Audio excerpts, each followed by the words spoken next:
বহু প্ৰতীক্ষাৰ অন্তত আজি ঘোষণা কৰা হ'ল মেট্ৰিকৰ ফলাফল আৰু শীৰ্ষ 3টা স্থানৰ 2টা স্থানেই দখল কৰিবলৈ সক্ষম হৈছে যোৰহাট জিলাই। প্ৰজ্ঞা একাডেমীৰ ছাত্ৰী অমিশী শইকীয়াই প্ৰথম স্থান আৰু অনিৰ্বাণ বৰগোহাঁয়ে তৃতীয় স্থান দখল কৰিবলৈ সক্ষম হৈছে। মই বৰ্তমান প্ৰজ্ঞা একাডেমীত উপস্থিত আছো। বিদ্যালয়খনত এতিয়া উৎসৱমুখৰ পৰিৱেশে বিৰাজ কৰিছে। মোৰ সহযোগীয়ে দেখুৱাইছে এনেদৰে বিদ্যালয়খনৰ ছাত্ৰ ছাত্ৰীসকল ওলাই আহিছে, যিহেতু এইবাৰ মেট্ৰিকৰ যেহেতু 3টা স্থান শীৰ্ষ স্থান ৰখা হৈছে আৰু এই 3টা স্থানৰ 2টা স্থানেই যোৰহাটৰ প্ৰজ্ঞা একাডেমীৰ ছাত্ৰী অমিশী শইকীয়া আৰু অনিৰ্বাণ বৰগোহাঁয়ে দখল কৰিবলৈ সক্ষম হৈছে। এক উৎসৱমুখৰ পৰিৱেশে বিদ্যালয়খনত বিৰাজ কৰিছে। শিক্ষক শিক্ষয়িত্ৰীসকল আছে, মই কিছু কথা পাতিবলৈ চেষ্টা কৰিম, কিয়নো পূৰ্বৰ দৰে এইবাৰো এই প্ৰজ্ঞা একাডেমীৰ ছাত্ৰ ছাত্ৰীয়ে গৌৰৱ কঢ়িয়াই আনিলে। কিছু মন্তব্য ল'বলৈ মই চেষ্টা কৰিম, যিহেতু বিদ্যালয়ৰ ছাত্ৰ সকলো আছে। কেনেকুৱা লাগিছে আজি? ভাল লাগিছে, বহুত ভাল লাগিছে।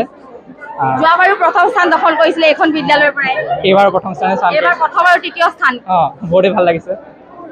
যোৱাবাৰো এইখন বিদ্যালয়ৰ পৰা প্ৰথম স্থান দখল কৰিছিলে আৰু এইবাৰ প্ৰথম আৰু তৃতীয় স্থান, 2টাকৈ স্থান, 3টাৰ ভিতৰত 2টাই যোৰহাট জিলাই। আপোনালোকৰ বিদ্যালয়ৰ কি ক'ব? কি ক'ম আৰু খুবেই ভাল লাগিছে আৰু এই বেটছটোৰ পৰা আমি খুব আশাবাদী আছিলোঁ, কাৰণ যোৱা বছৰ বেটছটোৰ যেতিয়া আমি ৰিজাল্ট পাইছিলোঁ তেতিয়াই তাহাঁতক লৈ আমি সপোন দেখিছিলোঁ যে হয় ইহঁতিও কৰিব পাৰে, আৰু সেইমতে আজি 2টা পজিশ্যন আমাৰ কলেজলৈ আহিছে। আমি খুব আনন্দিত আৰু বিশেষকৈ তেওঁলোকৰ কষ্টই যিহেতু সাৰ্থক হৈছে, ল'ৰা ছোৱালীকেইটাৰ কষ্ট সাৰ্থক হোৱা দেখি আমি খুব ভাল পাইছোঁ আচলতে। আৰু মোৰ যদি ভুল হোৱা নাই, যোৱা বছৰৰ পৰাহে নিশ্চয় এইখন বিদ্যালয়ৰ পৰা মেট্ৰিক পৰীক্ষাত অৱতীৰ্ণ হৈছে।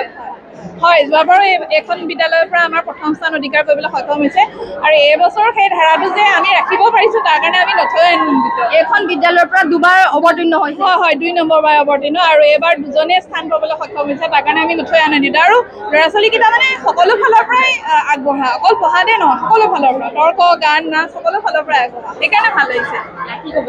খুবেই আনন্দিত, ভাষাৰে প্ৰকাশ কৰিব নোৱাৰি। আচলতে তেওঁলোকে কষ্টৰ ফল পাইছে, চেষ্টাৰ অসাধ্য একো নাই, তেওঁলোকে সেইটো আচলতে প্ৰমাণ কৰি দিছে। খুব ভাল লাগিছে। হয়, বিদ্যালয়খনত এতিয়া উৎসৱমুখৰ পৰিৱেশ, ছাত্ৰ ছাত্ৰী শিক্ষাগুৰুসকলৰ মুখত হাঁহি বিৰিঙিছে। কি ক'ব এই মুহূৰ্তত? খুব এটা ভাল লগা খবৰ, যোৰহাটে এইবাৰ 2টাকৈ স্থান। বহুত ভাল লাগিছে। যোৱাবাৰ ৰিজাল্টটোতে আমি সুখী আছিলোঁ, এইবাৰ সিহঁতি 2টাকে স্থানপ্ৰাপ্ত হৈ পেলাই বহুত আনন্দিত। আমি সকলোৱে বহুত ভাল লাগিছে। তাহাঁতি যথেষ্ট কষ্ট কৰিছে চবেই, অমিশী আৰু অনিৰ্বাণ বহুত কষ্ট কৰিছে সিহঁতো, আৰু আমি এইকাৰণে সুখী, সকলোৱে সুখী। হয়, এতিয়া এনেদৰে বিদ্যালয়খনত উৎসৱমুখৰ পৰিৱেশে বিৰাজ কৰিছে, কিয়নো প্ৰজ্ঞা একাডেমীৰ পৰা এইবাৰ প্ৰথম স্থান আৰু তৃতীয় স্থান দখল কৰিছে অমিশী আৰু অনিৰ্বাণে। পুনৰ এবাৰ এইখন বিদ্যালয়লৈ গৌৰৱ কঢ়িয়াই আনিলে।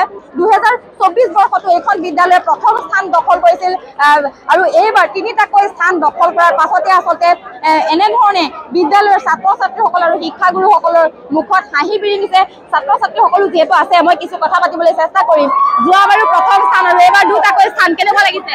ভাল লাগিছে, ভাল লাগিছে, বহুত ভাল লাগিছে, ভাল লাগিছে, ভাল লাগিছে, বহুত ভাল লাগিছে, ভাল লাগিছে। আজি বহুত ফূৰ্তি লাগিছে, বহুত ভাল লাগিছে আজি আমাৰ।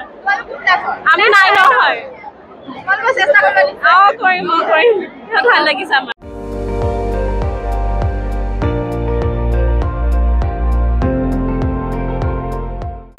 আপুনি চাই আছে ND24, সৰ্বশ্ৰেষ্ঠ নহয়, সৰ্বোত্তমৰ দৌৰ।